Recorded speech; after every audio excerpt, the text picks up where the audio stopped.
you guys, happy Monday. I am ready to read our story for the week. So a couple things before we start. First, this is a short week this week because you have Easter break starting Wednesday afternoon. So Wednesday's a short day. Then Thursday's no school, Friday's no school, and then we'll come back, do another grab and go packet pickup on April 20th, and that'll take us to the next couple weeks of school. So since it's a short school week this week, you need to read the story today, Tuesday, and Wednesday, and do all the reading worksheets just like normal, how we do our reading, our vocabulary notes on Monday, our grammar and graphic organizer on Tuesday, our comprehension independent worksheet on Wednesday, and finish up the grammar worksheet on Wednesday. Then normally we take the test on Thursday. You're just gonna take the test on Wednesday. So I know that's a lot to get done. If I were you, I would try to get the graphic organizer and the grammar worksheets completely finished on Tuesday, so that on Wednesday all you have to do is the independent worksheet and the test, and you don't have to worry about the grammar anymore. So that's what I would do, but you work at your own pace. If you need to finish up some work during Easter break, that is totally fine. If you just need some extra time to get caught up, that's totally fine. I just want you to have everything ready for to turn it all in on April 20th. So, yeah. All right, so you did your notes. Our comprehension focus this week is recognizing facts versus opinions. So throughout this story, this is another narrative nonfiction, which means it's a true story about someone real, and like what they went through. They're just kind of their story. So yeah, so tomorrow when you do the graphic organizer, you're going to have to go through this same story. So remember, we're not reading from our Journeys book anymore. It's these packets. This is your same story you're using all week long, okay? So you're gonna use this story to identify statements that are facts and statements that are opinions for your Tuesday graphic organizer. All right, let's get started. This story is called Becoming Anything He Wants to Be. Already feeling inspired. All right, imagine cold, so cold that bare skin freezes almost instantly. Imagine wind so strong that it could blow you over, and deep icy cracks you might fall into at any moment. Now picture a group of mountain climbers making their way through this environment to the highest spot in the world. One of the climbers is Eric Weihenmayer. On May 25th, 2001, Eric did make it to the top of Mount Everest, the tallest mountain on Earth. This is another story about Mount Everest. We read that a few weeks ago. But Eric could not see the view from the top. He could not even see the snow and the ice all around him. He could only feel them because he is blind. Eric is the only blind person ever to reach the top of the world. Wow. A hard beginning. Eric was born with a rare eye disease. He could never see very well. By the time he was 13, the disease had made him blind. People often think of all the things a blind person can't do because he or she can't see. Eric's father encouraged Eric to think about the things he could do. Eric learned that lesson well. It wasn't always easy. At first, Eric was angry when he lost his sight. He refused to learn Braille, a writing and reading system for blind people. He failed math his first year in high school because he could not read the Braille textbook. Then Eric started wrestling. It was a sport where his blindness did not slow him. He learned Braille and his grades improved. He became the captain of the wrestling team. One year, he won second place in the state wrestling championship. It's impressive. Oh, here's the little caption. On May 25th, 2001, Eric became the first blind person to climb to the top of Mount Everest. So this is a specific narrative nonfiction. This is a biography, which I just realized that you guys took notes on. So biography is a little bit different because it talks about their entire life. So right here it talks about how Eric was born with a rare eye disease, and that's how biographies are different from narrative nonfiction stories, because they talk about a person's whole life and not just like one event. So, all right, next page. The thrill of the climb. When he was 16, Eric went rock climbing for the first time. The experience changed his life. He loved the feel of the wind and the rock under his hands.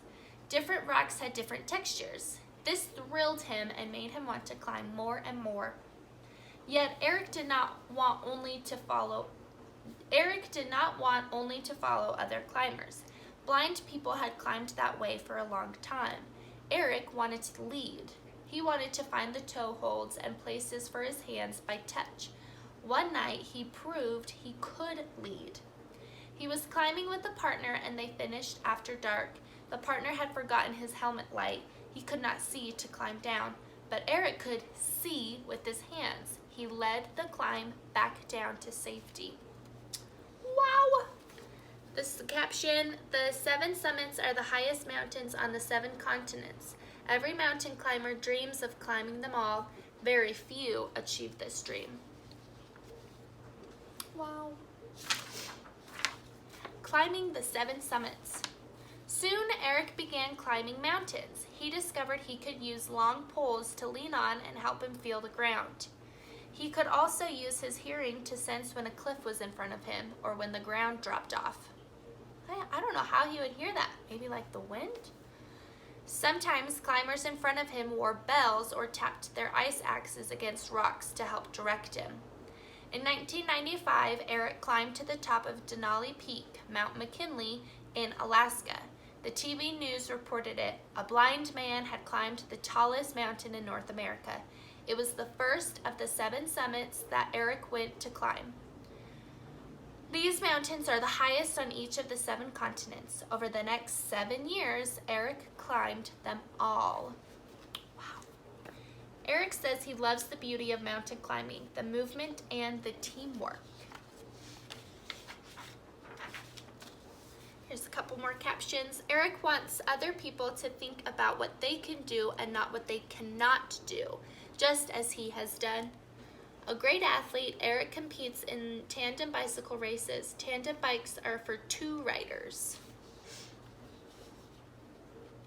So another example of teamwork. Not just a world-class climber. Eric didn't stop at mountain climbing. At one time, he was a teacher and a wrestling coach. He is also a skydiver.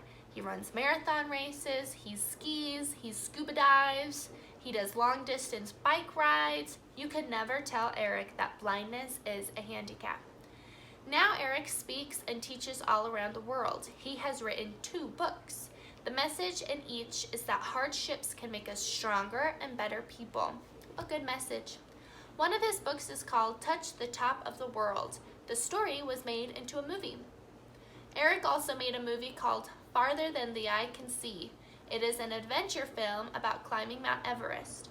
Eric used the movie to raise more than $500,000 for charity.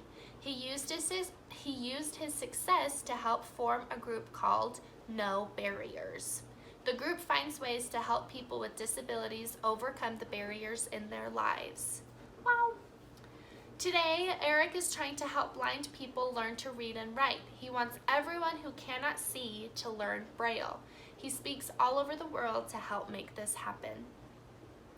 Eric was once asked if he believes everything is possible.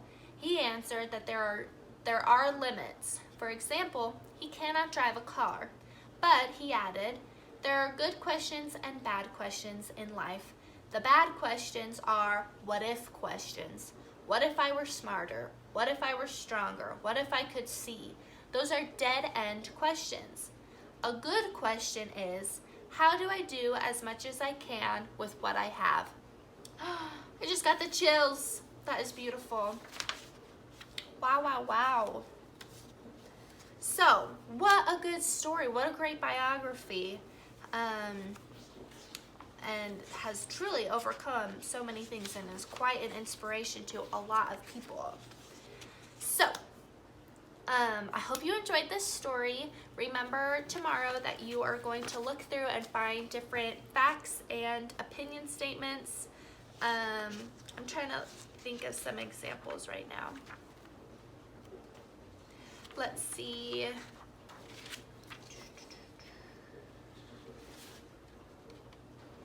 So facts would be things like when he was 16, Eric went rock climbing for the first time. Usually things that have like numbers or dates are, you can't argue with that, that's just a fact. So like a fact would be Eric was born with a rare eye disease. That's just a fact. You can't argue that. But then an opinion or another fact would be in 1995. So again, when I'm looking for facts, I'm looking for numbers. I'm looking for dates and ages because those are, you can't argue that. But an opinion would be maybe the part about like good questions and bad questions. So this is quite inspiring that he says bad questions are what if questions. But if you say something is bad or good, that's automatically an opinion. Because someone might argue with that and say, I don't think that's a bad question. I think that's a good question to ask. So things like that. So I hope that gives you kind of an idea of what to look for while you're reading. Facts, look for ages, dates, years, things that you can't argue with. Opinions, look for things where it's like, oh, this is good or this is bad, because those are things that can be argued. Okay. I hope this was helpful. Let me know if you need anything. Again, make sure that you are keeping the pace and getting everything done so that you don't have to worry about anything over Easter break. But if you do need Easter break to catch up on some things, that is totally fine as well. Hang in there. You're doing an amazing job. I love hearing from you. Keep up the great work. Love your guts. Bye.